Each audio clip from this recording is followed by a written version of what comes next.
अगर खिलाफ हैं, होने दो। जान थोड़े ही है, ये सब धुआं है।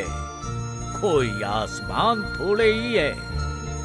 लगेगी आग तो आएंगे घर कई जख्मे। यहाँ पे सिर्फ हमारा मकान थोड़े ही है। मैं जानता हूं कि दुश्मन भी कम नहीं, लेकिन हमारी तरह हथेली पे जान थोड़े ही है। हमारे मुंह से जो निकले वही सदाकत है।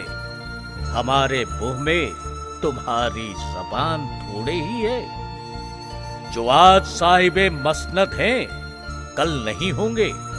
जो आज साहिबे मसनद हैं, कल नहीं होंगे।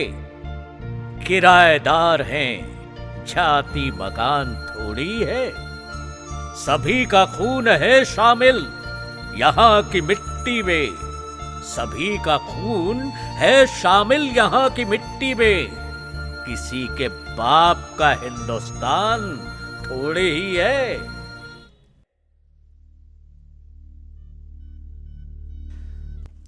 सरकार को चेताते हुए विरोध में अपनी आवाज बुलंद कर हिंदुस्तान पर सबका हक जताने वाला ये राष्ट्रीय शेर जिस फनकार की कलम से निकलकर आवाम के दिल तक पहुंचा, वो फनकार जिन्होंने प्रेम, राजनीति, समाज, रिश्तों पर लगातार लिखा, खूबसूरत लिखा और अपने लाखों करोड़ों चाहने वालों के दिल पर राज किया, वो फनकार थे इंदौर के डॉक्टर राहत इंदौरी।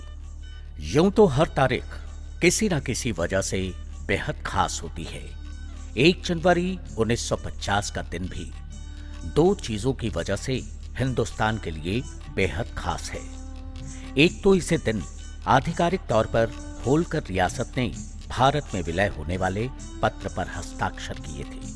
वहीं इस तारीख के खास होने की दूसरी वजह यह है कि इसी दिन रिफत उल्ला खां के घर राहत साहब का जन्म हुआ था, जो बाद में हिंदुस्तान की पूरी जनता के मुश्तरका गम को बयान करने वाले शायर हुए। जब राहत साहब के वालिद रिफतुल्लाह 1942 में सोनकच्छ देवास जिले से इंदौर आए तो उन्होंने सोचा भी नहीं होगा कि एक दिन उनका राहत इस शहर की सबसे बेहतरीन पहचान बन जाएंगे। राहत साहब के बचपन का नाम कामिल था। बाद में इनका नाम बदलकर राहत उल्लाह कर दिया गया। राहत साहब का बचपन मुफलिसी में गुजरा। वालिद ने इंदौर आने के बाद ऑटो चलाया, मिल में काम किया, लेकिन उन दिनों आर्थिक मंदी का दौर चल रहा था। 1939 से 1945 तक चलने वाले दूसरे विश्व युद्ध ने पूरे यूरोप की हालत खराब कर रखी थी। उन दिनों भारत के कई मिलों के उत्पादों का निर्यात यूरोप से होता था। दो देशों में हो रहे युद्ध के कारण भारत पर भी असर पड़ा। मिल बंद हो गए, वहां छटनी करनी पड़ी। राहत साहब के वालिद की नौकरी भी चली गई। हालात इतने खराब हो गए कि राहत साहब के परिवार को बेघर होना पड़ा। घर पर आई इस मुसीबत का असर राहत साहब के बचपन पर पड़ा। मुसीबतों के बोझ तले राहत साहब का बचपन खो गया। बकौल राहत साहब, उनके बचपन आने से पहले उन पर जिम्मेदारी आ गई, यानी घर की माली हालत ने उन्हें बचपन की उन सारी खुशियों से मरहूम कर दिया जिनके वो हकदार थे। घर पर छाई तंगी को दूर करने के लिए राहत साहब को कम उम्र से ही काम करना पड़ा। स्कूली तालीम की शुरुआत राहत इंदौरी की नूतन स्कूल इंदौर से हुई, जहां से उन्होंने अपनी स्कूली शिक्षा पूरी की। स्कूली तालीम हासिल करने के बाद उन्होंने ग्रेजुएशन किया इस्लामिया करीमिया कॉलेज इंदौर से। स्कूल टाइम से ही राहत साहब का रुझान आर्ट्स के दो क्षेत्रों की तरफ गया।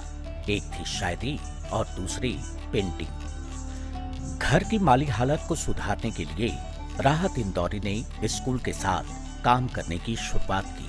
काम के लिए उन्होंने अपना पैशन पेंटिंग को चुना।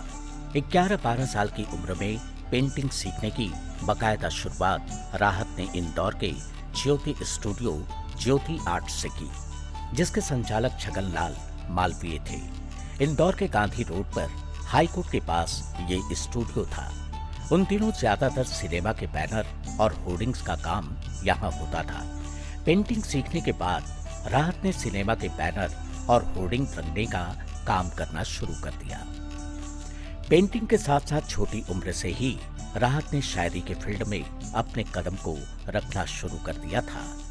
राहत साहब जब 9वीं क्लास में थे तो उनके स्कूल नूतन हायर सेकेंडरी स्कूल में एक मुशायरा होना था। राहत साहब की ड्यूटी शायरों की खिदमत करने की लगी। जानिसार अख्तर वहां आए थे। राहत साहब उनसे ऑटोग्राफ लेने पहुंचे और कहा, मैं भी शेर पढ़ना चाहता हूं, इसके लिए क्या करना होगा? जानिसार अख्तर साहब बोले, पहले कम से कम 5000 शेर याद करो। राहत साहब बोले, इतने तो मुझे अभी याद हैं। जानिसार साहब ने कहा, तो फिर अगला शेर जो होगा वो तुम्हारा होगा।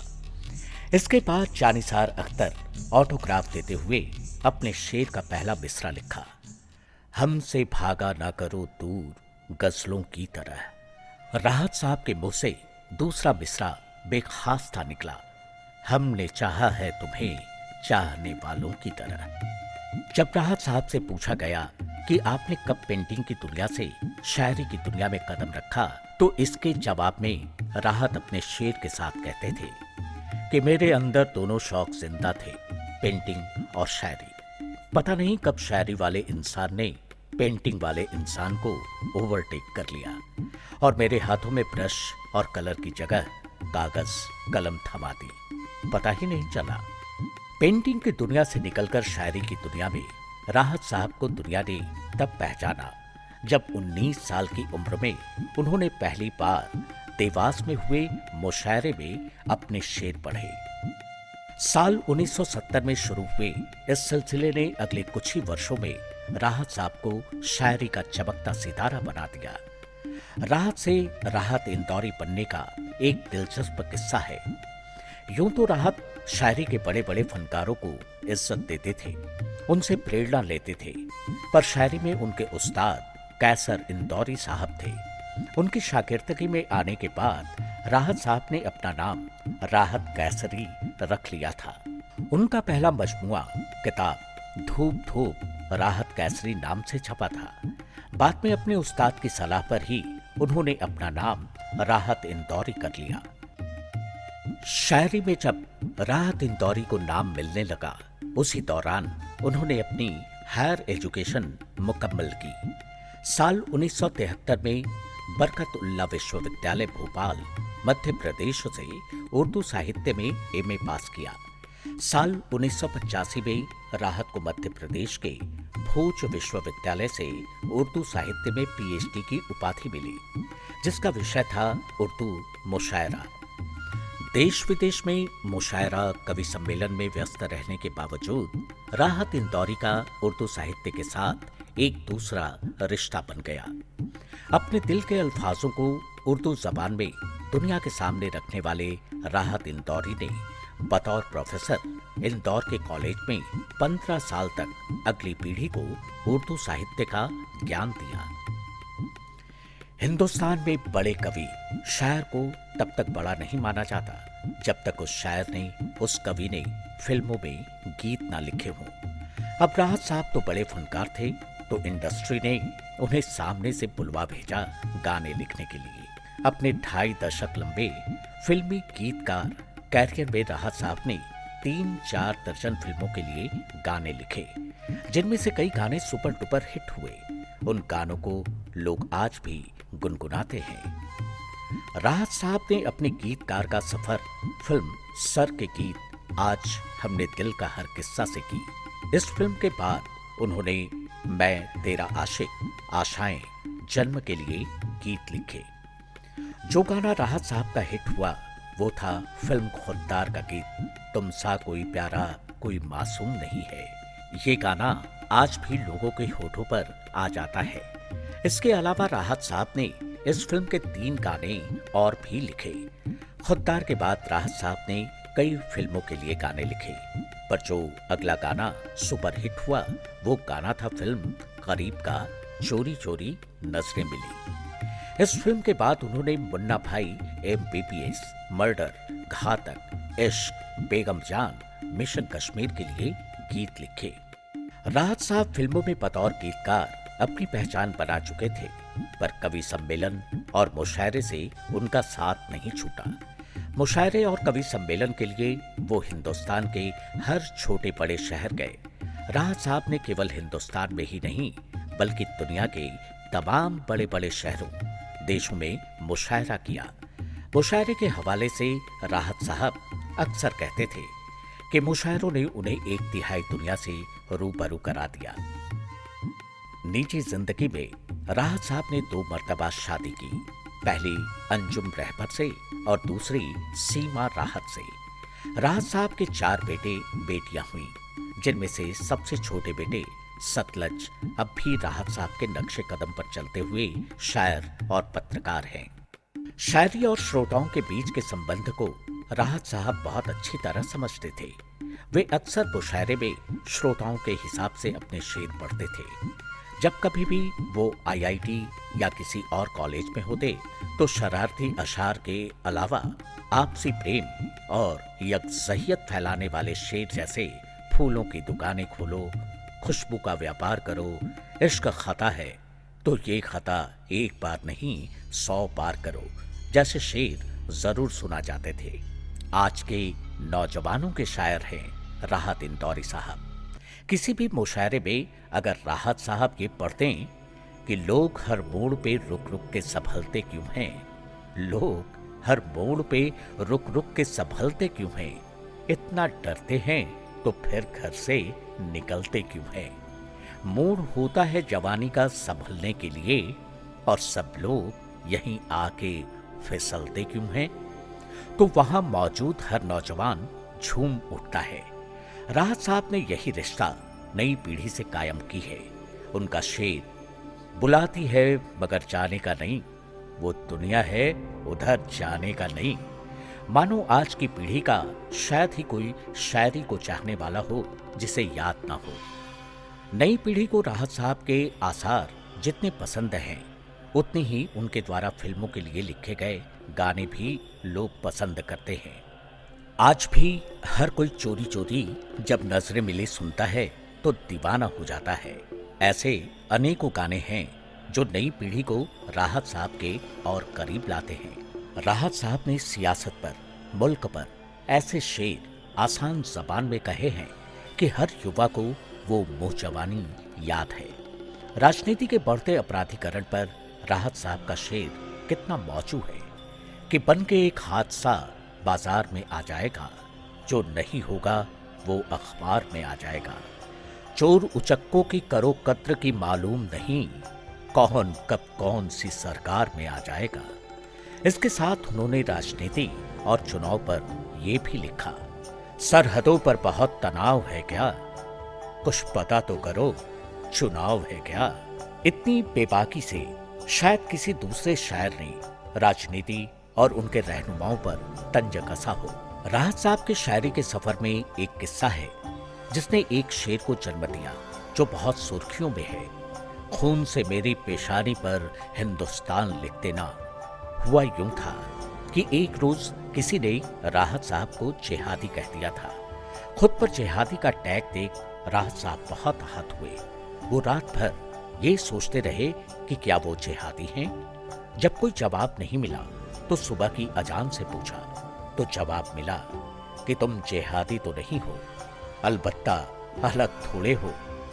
इस अलग को एक पहचान मिलनी चाहिए।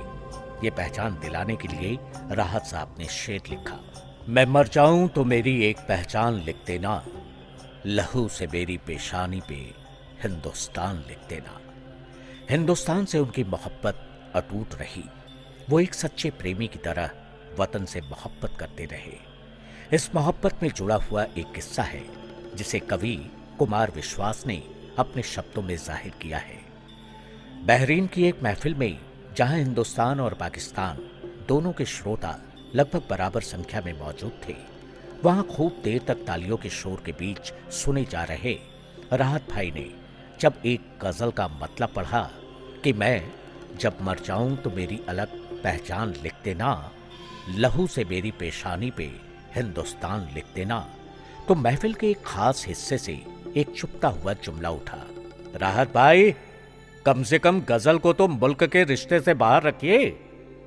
जुमले के समर्थन में छिटपुट तालियां और विरोध में जनता के फिक्रे और ज्यादा तालियों के शोर के बीच परिस्थिति की कमान को अपने हाथ में लेने की कोशिश करते मुझे खामोश होने का इशारा किया और अपने मशहूर अंदाज में माइक को थाम कर कहा, हिंदुस्तान के एक अलग हुए टुकड़े के बिछड़े हुए भाई, जरा ये भी शेर सुनो।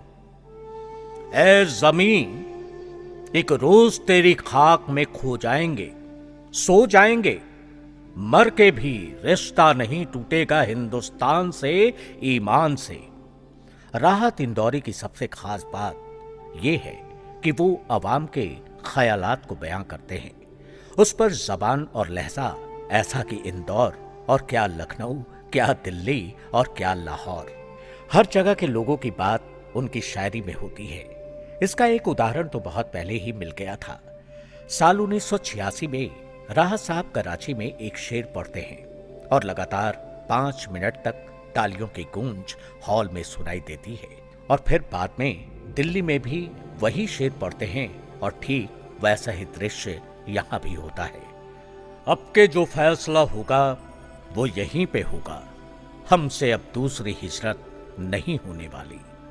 युवाओं को मोहब्बत करने का जज्बा देने वाले, अपने शेरों के माध्यम से राजनीति पर तंज कसने वाले राहत इंदौरी अपनी दिल की हर बात बेबाकी से, बिना डर और झिझक के दुनिया के सामने रखते थे।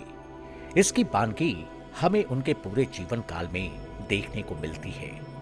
जब उनसे राजनीति के बारे में पूछा गया तो बिना डर के बेबाकी से उन्होंने राजनीति पर तीखे शेर सुनाए। जब सवाल पूछा गया कि बॉलीवुड में अब गाने क्यों नहीं लिखते, तो उनका कहना होता कि बॉलीवुड में साहित्य का लगा पेड़ सूख चुका है और मैं जिंदा इंसान हूं। राहत इंदौरी वस्तुतः सियासी शायर थे। इन दिनों के मुशायरों में भी अक्सर वो विपरीत हवा पर शेर कहते थे।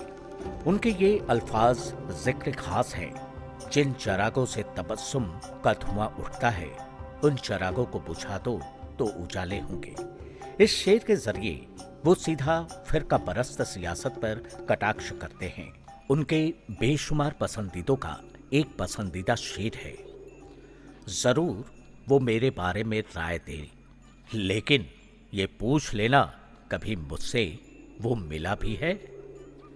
राहत साहब ने हर परिस्थिति पर, चाहे वो युवा हो, प्यार हो, रिश्ते हो, देश प्रेम हो, राजनीति हो, समाज हो, कोरोना वायरस पर भी लिखा है। कोरोना वायरस पर राहत साहब ने लिखा है, वबा फैली हुई है हर तरफ, अभी माहौल मर जाने का नहीं। वो कहते थे कि मर जाने का नहीं, पर खुद ही दुनिया से रुखसत हो गए। 11 अगस्त 2020 को कार्डियक अटैक के कारण इंदौर के अरविंदो हॉस्पिटल में राहत साहब ने अपनी आखिरी सांस ली।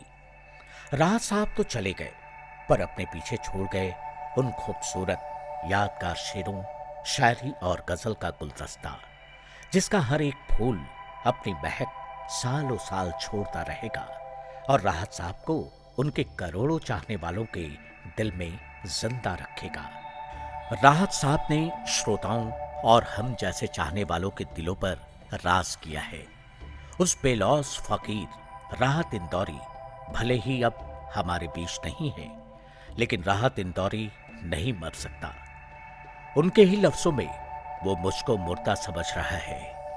उसे कहो मैं मरा नहीं हूं।